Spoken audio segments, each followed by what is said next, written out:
안녕하세요. 아이언입니다. 오늘은 청약이 진행 중인 KB 발해 인프라의 기업 분석과 수요일측 결과를 알아보도록 하겠습니다.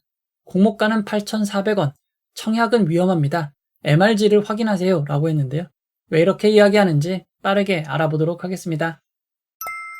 먼저 KB 발해 인프라에 대해서 알아보도록 하겠습니다. 리츠는 상장된 종목이 많아 많이들 아실 것 같습니다. 리츠란 부동산에 투자를 하고 임대료와 매각 시 시세 차익을 배당하는 부동산 투자 회사입니다. 리츠에 투자하면 간접적으로 부동산 투자가 가능합니다. 인프라 펀드도 구조는 비슷합니다. 인프라 펀드는 도로나 터널 같은 사회 기반 시설, 인프라에 투자를 하고 운영 수익을 배당으로 받는 투자 상품입니다. 리츠와 인프라 펀드를 비교해보면 투자 대상이 리츠는 부동산이고 인프라 펀드는 사회 기반 시설, 인프라인 차이 외에도 법적 근거 등 다른 점이 있습니다.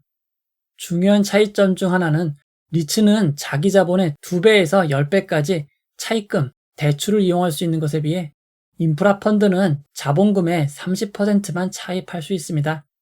이처럼 대출을 사용하는 비중이 큰 차이가 있기에 인프라 펀드가 리츠보다는 금리 변동에 조금 더 안정적입니다. 그리고 분리과세도 차이가 있습니다. 인프라 펀드는 투자기간 1년 이상 1억 원 한도로 배당금 15.4%가 분리과세가 됩니다. 이어서 KB 발해 인프라 펀드가 보유한 인프라에 대해서 알아보도록 하겠습니다. 대표 인프라는 대구 부산 간 고속도로입니다. 대구와 부산 간 이어진 82.1km의 고속도로를 2006년 2월 10일부터 2036년 2월 11일까지 운영할 계획입니다. 그리고 추가적으로 남양주시에 있는 수석 호평 도시고속도로, 수원에 있는 수원 북부순환로, 그리고 부산에 있는 산성터널과 서울과 구리를 연결하는 용마터널이 있습니다. KB 발해 인프라 펀드는 3개의 도로와 2개의 터널을 운영하고 있는 펀드입니다. 이 중 신대구 부산 고속도로의 비중이 71.4%로 대부분을 차지하고 있습니다. 자산이 심각하게 편중되어 있는 상황입니다. 현재 유일하게 상장되어 있는 인프라 펀드는 맥쿼리 인프라입니다. 맥쿼리 인프라는 매우 많은 투자 대상을 보유하고 있고 제일 높은 비중의 자산이 7.9%로 한 자산에 크게 편중되어 있지 않습니다. 그리고 맥쿼리 인프라는 인천국제공항 고속도로, 천안 논산 고속도로, 용인 서울 고속도로, 서울 춘천 고속도로 등 핵심 인프라를 운영하고 있습니다. 추가적으로 민자도로는 예상 수입의 80%에 미달하면 정부가 돈을 보존해주는 최소 수입 보장제도 MRG 제도가 2009년까지 있었기에 맥쿼리 인프라는 안정적으로 수익을 올릴 수 있었습니다. 맥쿼리 인프라가 보유한 인천국제공항 고속도로는 코로나 팬데믹 당시 교통량이 크게 줄었습니다. 하지만 최소 수입 보장금 제도 MRG 덕분으로 수익을 지킬 수 있었습니다. 인천국제공항 고속도로는 민간투자법에 의거한 국내 최초의 인프라 사업이었습니다. 2001년 1월부터 20년간 최소 통행료 수입을 보장받았습니다. KB 발해 인프라 펀드 자산의 대부분인 신 대구 부산 고속도로도 최소 운영 수입 보장 MRG가 적용이 됩니다. 하지만 약속된 20년이 2026년 2월로 종료될 예정입니다. 현재 고속도로에서 올리고 있는 운영 수입이 최소 운영 수입에 미치지 못하고 있는 상황이기에 정부로부터 수입을 보존받고 있습니다. 따라서 MRG가 끝난다면 수입이 감소할 것으로 예상이 되고 있습니다. 다만 KB 발해 인프라 펀드는 MRG로 보존받았던 금액이 사라지는 것을 감안하여 선순위 대출을 2025년 6월까지 전액 상환하여 이자 비용을 줄일 예정이라고 합니다. 그리고 새로운 도로, 터널 등으로 인해 기존의 도로, 터널의 이용량이 줄어들 수 있습니다. 산성터널과 용마터널이 경쟁 교통시설에 신설 가능성이 있으니 주의하시기 바랍니다. 이어서 배당 수익률을 알아보도록 하겠습니다. KB 발해 인프라 펀드의 배당률은 꾸준히 상승하여 최근 5년간 9.45%라는 놀라운 배당을 하고 있습니다. 다만 지난 3년간 800원 이상을 배당했는데 올해는 625원, 내년에는 650원으로 줄어들 계획입니다.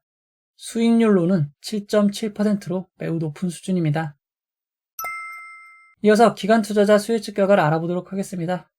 KB 발해 인프라는 수요일측 결과 8,400원으로 공모가가 확정이 되었습니다.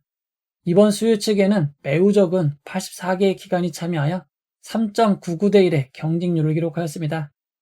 경쟁률이 매우 낮았던 리츠의 경쟁률과 비교해봐도 상당히 낮은 수준입니다. 삼성 FN리츠는 51개의 기관이 참여하여 24.88대 1의 경쟁률을 기록하였고, 하나리츠는 54개의 기관이 참여하여 7.2대 1의 경쟁률을 기록하였습니다. 이어서 의무보유 확약 신청을 알아보도록 하겠습니다. 이번 수요 측에서 의무보유 확약을 신청한 기관은 단 한 곳밖에 없습니다. 건수 기준으로는 1.2%, 수량 기준으로는 0.51%입니다. 이전 경쟁률이 낮았던 삼성 FN리츠의 의무보유 확약이 수량 기준 8.04%로 KB발의 인프라펀드보다 높았고, 한화리츠는 무려 55.78%의 의무보유 확약을 기록하였습니다. 이런 점을 감안할 때 KB발의 인프라의 기관 투자 수요 측 결과는 매우 안 좋은 편입니다. 이어서 일정 정보를 알아보도록 하겠습니다. KB발의 인프라펀드는 11월 18일 월요일 청약을 시작하여 11월 19일 화요일 청약이 마무리됩니다. 청약 시간은 오전 10시부터 오후 4시까지 진행이 됩니다. 환불일은 2일 뒤인 11월 21일 목요일입니다. 이어서 상장 일정을 알아보도록 하겠습니다. 청약 일정이 겹치는 DB금융 제13호 스펙은 11월 28일 목요일 상장하고, KB발의 인프라는 11월 29일 금요일 상장을 합니다. 두 종목 모두 단독 상장으로 진행될 예정입니다. 이어서 청약 기본 정보를 알아보도록 하겠습니다. 인프라펀드 리츠와 스펙은 우리사주조합이 없습니다. 따라서 우리사주조합에 배정된 주식은 없습니다. 이번 공모에선 일반 청약자에게 60%가 배정이 되었습니다. 기관 투자자가 일반 청약자보다 적은 40%만 배정을 받은 상황입니다. 일반 청약자 배정 규모는 금액으로 960억 원입니다. 매우 큰 편입니다. 이번 공모는 KB증권, 키움증권, 대신증권으로 진행이 됩니다. KB증권이 60%, 키움증권이 25%, 대신증권이 15%의 주식을 배정받았습니다. 인프라펀드도 일반 공모주와 똑같이 중복 청약은 안 되는 점 주의하시기 바랍니다. KB발의 인프라펀드는 일반 공모주가 아니기에 균등 배정 의무가 없습니다. 이번 공모는 균등 배정 없이 100% 비례 배정으로만 진행되는 점 주의하시기 바랍니다. KB증권은 청약 수수료 1,500원 있고, 청약 기간 중 비대면 개설하시면 청약이 가능합니다.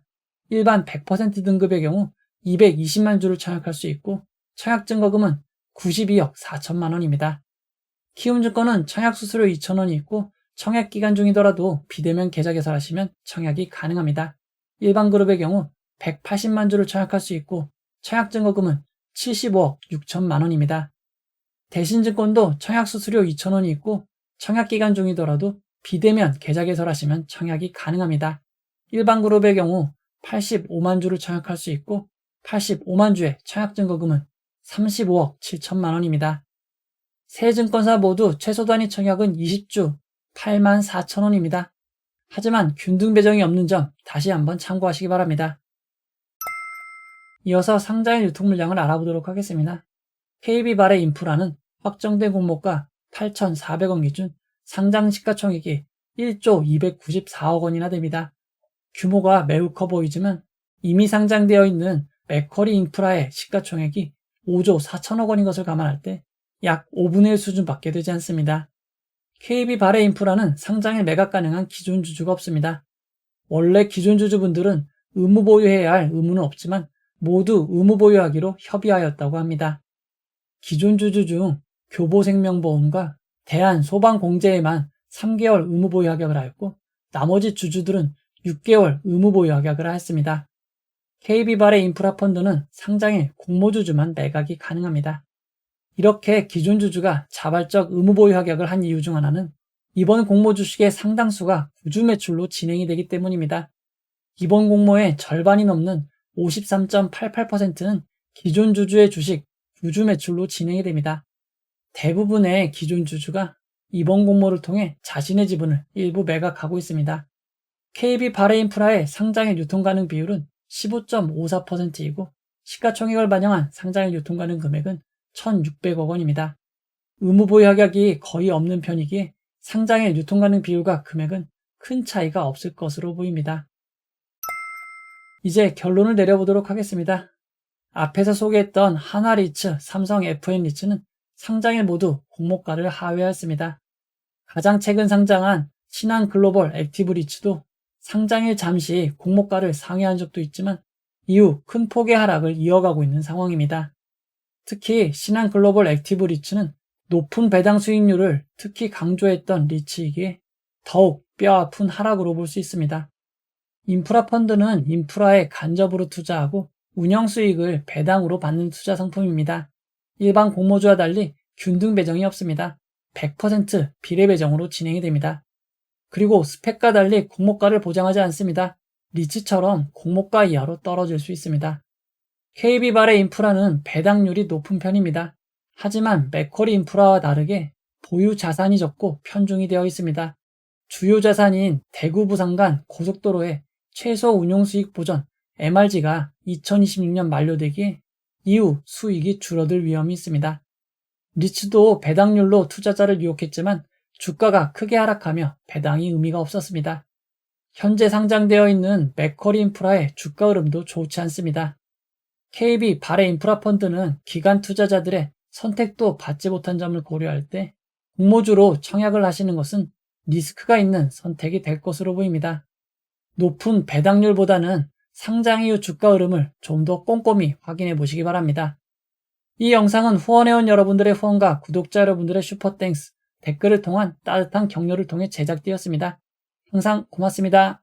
이 영상은 투자 권유가 아니며 투자는 오롯이 투자자의 판단으로 이루어집니다. 긴 영상 봐주셔서 고맙습니다.